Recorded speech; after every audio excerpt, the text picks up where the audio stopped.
मग बाबासाहेबांचं नाव आहे जो संविधानाला कारणीभूत आहे त्याला तुम्ही संपवायला निघालाय.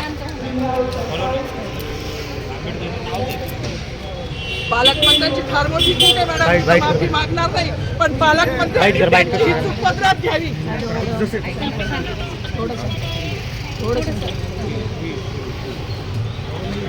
मला मीडियाशी घेणं नाही मॅडम, मला सस्पेंड केलं, मी वाळूचे गाड्या उपसी, मी माती काम करीन, पण बाबासाहेबांची ओळख पुसून येणार नाही. मला सस्पेंड करायचं करू शकता मॅडम, बाबासाहेबाला संपवायचं काम करायचं नाही.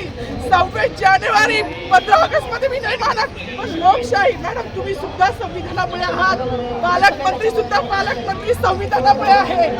कोणताही जातीभेद नाही, सगळी समानता त्यांनी दिली आहे. बाबासाहेबांचं नाव आता तरी भाषणात येईल, मग तरी भाषणात येईल. ज्या लोक संविधानाला लोकशाहीला कारणीभूत नाही त्यांची नावं वारंवार घेतली गेली, मग जो संविधानाला कारणीभूत आहे तो प्रजासत्ताक दिनाचा जो मानकरी आहे त्याचं नाव भाषणात का नाही.